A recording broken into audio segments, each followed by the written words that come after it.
In the summer after sophomore year at Princeton, Jonathan Safran Foer journeyed to the Ukraine. He had hoped to find the woman who rescued his grandfather during World War II. While he was unable to do so, he decided to write a fictional story based on his experiences. The result is a 25-year-old's first novel. Everything is Illuminated is one of the publishing world's biggest stories of the season. The New York Times calls it a dazzling literary high-wire act and a fearless, acrobatic, ultimately haunting effort. I am pleased to welcome Jonathan Safran Foer to this table in the context of all of this rave. So the question is, how did you do it? I mean, you're 25, you're right out of Princeton, you go to the Ukraine and you come back and you have all these people falling all over themselves saying how great this is. I think the question is, what is it? The it that you're referring to is a novel. And in fact, that's not really what I intended to do. What I intended to do was find out about my family and find out about myself and then somehow express what I found out. So in a way, I ended up somewhere other than where I was trying to end up, and I became very lucky. Think so? Lucky? Yeah, I do think so, in a couple different ways, one of which is that this kind of expression that I had, these feelings inside of me that I was then able to put on the outside of me, took the form of a book, took the form of something that's readable and maybe funny at times and maybe moving at times. And it didn't have to be that way. It could have been the case that this expression took the form of a conversation with a friend or something that I could never share with anybody. So you had something to say, and rather than expressing it in a conversation with a friend, you put it in a book. Yeah. But still, that says something about the quality of what you had to say, or the passion, or something about what you have to say. Lots of people write books and then they realize they've got nothing to say. Yeah, it's true. I'm never sure what it is. I never thought that I had anything to say. It's not as if I felt sometimes like I was imagine I was a stereo system. It's not that there was a particular song that I wanted to play. It's that I wanted to test the speakers and have volume coming out of them. Yeah. So in my effort to make the book, I never thought of it as a story that I had to tell. I thought of it more as an activity that I had to do. You know, like a beaver, they say beavers cut down trees to make dams for two different reasons, one of which is to dam up the water. Yeah. And the other reason is, if they don't, their teeth will grow into their own mouths, and they will literally die of this. Yes. And so while part of it might have been to create a novel, the other part was I just had to get it out. Tell me how it began. It's a good question. The most explicit, the most straightforward explanation, and probably the most honest explanation, is that it began with a trip that I made in the summer after my sophomore year at college to the Ukraine. I went for 3 days, and I was looking for a woman whom I've been told had saved my grandfather during the war. I went for 3 days, and I found absolutely nothing. I didn't find the woman. I wasn't even close to finding the woman. And I didn't even find the kind of absence that I was anticipating. It wasn't an evocative absence. It wasn't a moving experience. It was just nothing. And then I spent the following 10 weeks in Prague. And in those 10 weeks, I wrote a draft of this book, which I then edited for several years. But the creative thrust all happened in a very short period of time. In 10 days in Prague. 10 weeks in Prague. 10 weeks in Prague, I mean, yeah. 10 days, and then I would be in great shape. What happened? I mean, I'm not sure how much ground there is to plow a hill, but I mean, there is something that went on that led to this. I mean, it is the core of this. Whatever happened in 10 weeks in Prague. Yeah, it's the biggest question of my life. The biggest two questions are what happened and how can I make it happen again. I don't know that I can answer what happened. All I know is that I felt like in those 10 weeks I was more honest with myself than I've ever been before. In part because, as I said, I wasn't trying to do anything. I wasn't trying to write a novel. I wasn't trying to look smart. I wasn't even trying to be funny. I was just trying to pursue these things that I felt and trying to make myself vulnerable and just expose everything in front of me that had been kept inside of me. And so now when I think of how to replicate it, and I haven't replicated it, the thing that I come back to is, how can I be more honest? How can I make myself more vulnerable? How can you create the circumstances that led to this experience? Right. And how hard do you try to do that? I mean, how do you go about trying to do that? There are a couple different ways. One of which is just simply, I go to the library, Yeah. I open my laptop, and I sit there, regardless of whether or not I feel like it. I gave a reading at a high school the other day, and one of the students asked, "What do you do when you don't feel inspired?" And I said, "I've never in my life felt inspired. It's not a question of inspiration. It's a question of this mundane, or this seemingly mundane act of will. I just go, and I've committed myself to this project of trying to be honest. And it's not like a glorious revelation. It's an incredibly difficult, frustrating, self-deprecating act. But I go and I do it, and that's how it happens." What kind of kid were you? Pretty rambunctious. You're Very. not someone who said, someday I'm going to write the great American novel. No. Or someone No. that wasn't Maybe I you. thought someday I'll steal the great American novel from a bookstore. I Sorry. used to. Or I'll sleep on the great American novel, or I'll sleep with the great American novel. Yeah. A great American novelist.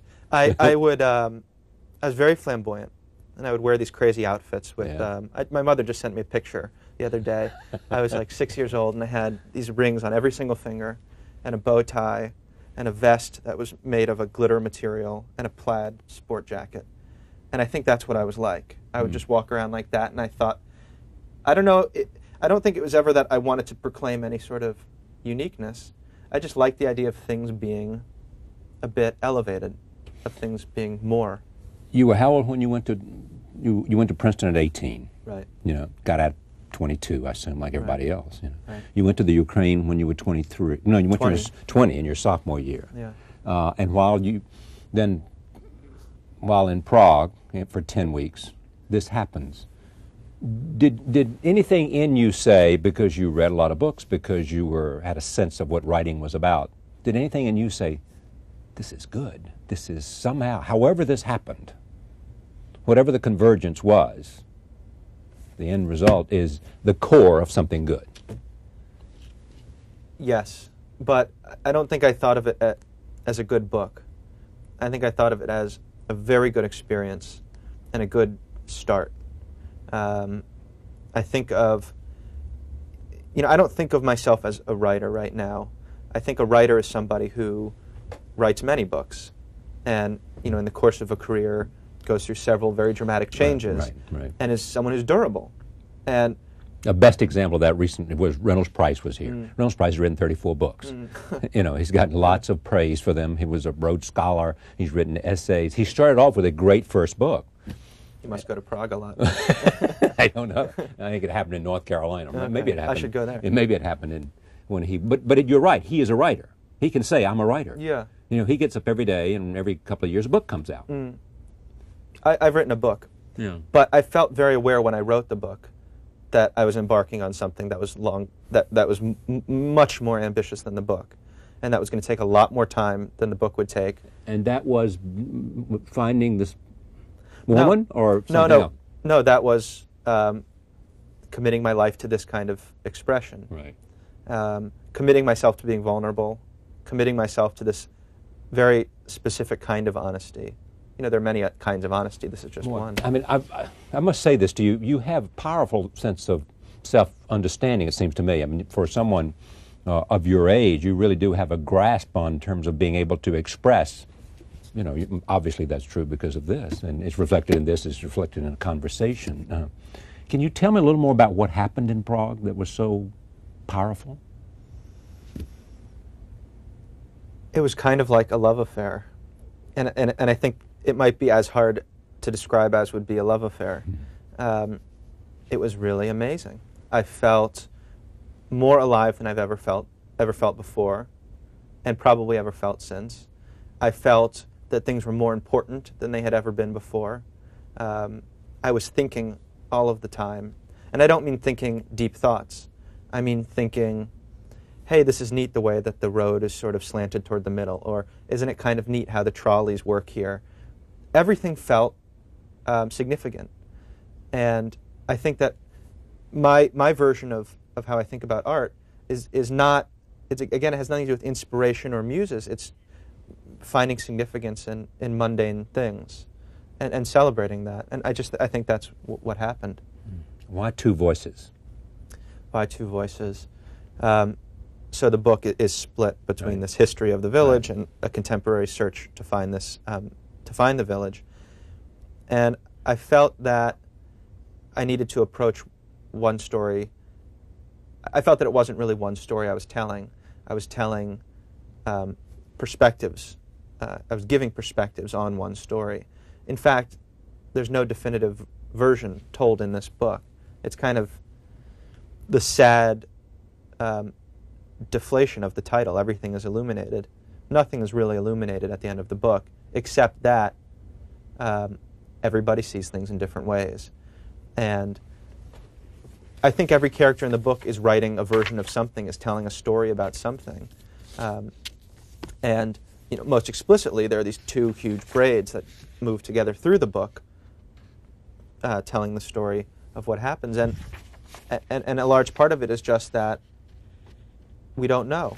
There are two different ways that you can describe everyday activities, one of which is like very simple, straightforward physically, like I move this glass across this table and water is being transported in this cylindrical container, and that's what happened. But another way to describe things is, this is how it feels when I move this glass across the table.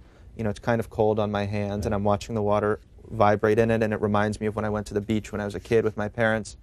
And this book appeals to the second version of storytelling. And what's interesting about the second version is it's not definitive, because as I moved it across, and if I were to ask you, what was your experience of that, you would not say the water reminded you of the beach when I was a kid. You would have your own take on it. Yeah. And that, so to me, it is what does it resonate with in your own memory? Yeah. And so I had these two voices because the story I wanted to tell was the story of retellings rather than any sort of reference story. Why the title? Why the title? A couple of reasons. One is there's a scene in the book that it explicitly refers to in which this kind of pseudo-scientific theory is put forth, in which all of it says that when people make love, you can see it from space as a tiny little spark of light. And on Valentine's Day, you can see New York City from space. And on St. Patrick's Day, you can see Dublin. And for the 8 nights of Hanukkah, you can see Jerusalem. And I'm describing this one particular day in the history of the village. And it's the only day all year when you can see the village from space. It's this great celebration, and everybody is proclaiming their existence with this love. So explicitly it's that, but also, the word illuminated is a kind of complicated word. It has to do with revelation and with uncovering and with things that were once obscure becoming clear. And in a way, the book traces that arc from obscurity to clarity, although it turns out the clarity is not what we thought it was going to be. The dedication is simply and impossibly for my family. Simply and impossibly, meaning? Meaning two things. One is, it's the most easy thing in the world to give. It's the most fundamental thing about me. This is the equivalent of, it's the artistic equivalent of having a map of my genetic code. And there's nothing more primary about me than this book. Impossibly, because you can't give anybody everything. And in a way, the act of writing it was beautiful and terribly frustrating, because I realized that only through words and through storytelling can I approach it, this thing that I want to express. And I also realized that I will never get there. I think that the more time one spends around language, the more one realizes its shortcomings. And also, simply and impossibly, I wanted to give it to people who aren't alive. It's the very simple gesture of one generation wanting to express gratitude to another, and the impossibility of doing it because previous generations have been killed or have died. of natural causes. If I go outside this room and I give this book to someone, what will they know about, and they go read it, what will they know about you? That's a great question. What will they think they know about me? I think they will think that I've asked this of people, actually, people that I don't know very well, because I'm curious. It's really an interesting question. And people have said, I would think you're funny. People have said, I would think you're probably some sort of sexual pervert. They're not necessarily right on either account. And I think... Partially right? Partially funny? Partially funny, anyway. And I think, I would hope, above all things, they would say, this is somebody who feels things deeply and who's making an effort to communicate that. And maybe above all things, they would say, I think the person who wrote this is sort of like me. Yeah, see, that's it. That's it. I think. If that's why people will respond to it, because somehow it touches something that is within them. They think that he's telling my story, or he is in part. I think he's giving expression to feelings that I have neither the command of language or the skill to do.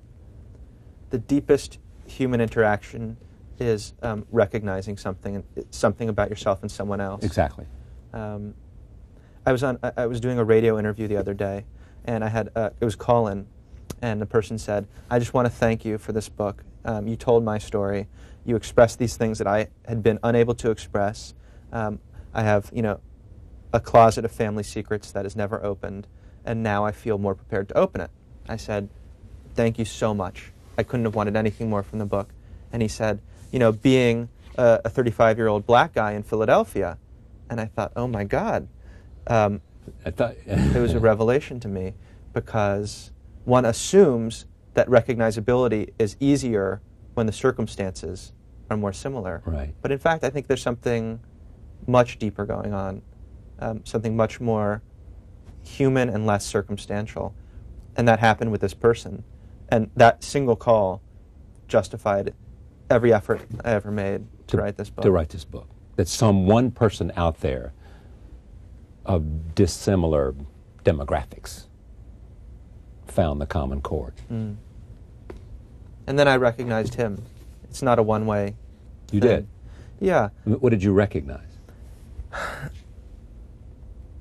I'm not sure it's something I can describe so easily, except that I felt a connection that wasn't there before I had spoken to him. The world, after that phone call, was a smaller place than it was before the phone call. And this is what art can aspire to. I don't have anything great to say about how to solve the problems in the Middle East. I don't have anything great to say about fixing the welfare system. What I do know is that a lot of problems in the world stem from a lack of compassion. There's just not enough compassion. The world is a little bit too big. And in that phone call, there was a moment of compassion that was enabled by the book. The book became a table like this one over which this person and I could talk. And that's the most that I can ever hope to do. And that he would recognize that, and that I would then feel a kind of reciprocal closeness is wonderful. In the end, did you simply, I'd say frequently to people, the most important story you can ever tell is your story. It's obvious and basic and fundamental, but that's what you've done. And somebody finds in your story his story or her story. What's the gender difference in reaction? I don't know. I really don't know. I know that in terms of people who have approached me, it's more women. And I don't know. I think that women tend to be more open with expressing themselves, and more open to a more risky kind of communication. In the opening page, I think it is, that Alex refers to Jonathan Safran Foer as the hero of the story. What's that about? Well, there's this dual movement where Jonathan begins as the hero and ends up as a kind of fool. And Alex begins as the fool and ends up as a kind of hero. And I think it draws attention to something we were talking about earlier, which is that there are these different versions going on. We think that we are reading Jonathan's book in the beginning. We think that the journey we're being taken on is Jonathan's. And at the end, we are not so sure of that. It sure seems like it's Alex's book and it's Alex's journey. So none of the positions in the book, father, son, hero, fool, Jew, Gentile, nothing is fixed. And I don't know that there are any characters who end with the same title they begin with. You know, Alex's first line is, "My legal name is Alexander Perchov." And then he gives an archive of the various other names he has. My father calls me this, my mother calls me this, my girlfriend calls me this, my little brother calls me this. And it's making explicit what's going to happen, which is we have to start picking names. And, you know, asserting ourselves. And so it starts out as a kind of joke. Jonathan is the hero. We know it's a joke. But then the bottom falls out of it. And at the end, we're left to ask, well, who are these people? Everything is Illuminated, Jonathan Safran Foer. Just to give you some sense of what people are saying about this, Janet Maslin said, as we noted, a dazzling literary high-wire act, a brilliant. The payoff is extraordinary, fearless, acrobatic, ultimately haunting effort. Time Magazine are certified wonderkind at 25. I shouldn't read this to you, should I? A funny, moving, deeply felt novel about the dangers of confronting the past and the redemption that comes with laughing at even when that seems all but impossible. In Esquire, one of the most impressive first novels in a long time, this book is, as its name implies, brilliant. Francine Prose, in the New York Times Book Review, not since Anthony Burgess's A Clockwork Orange has the English language been simultaneously mauled and energized with such brilliance and such brio. And Adam Begley in the New York Observer, it's wonderful to think that the very young Jonathan Safran Foer can be writing so well and with such lofty aspiration. It will be wonderful if he writes many more books, and so it will. Thank you very much. Thank you very much. Pleasure.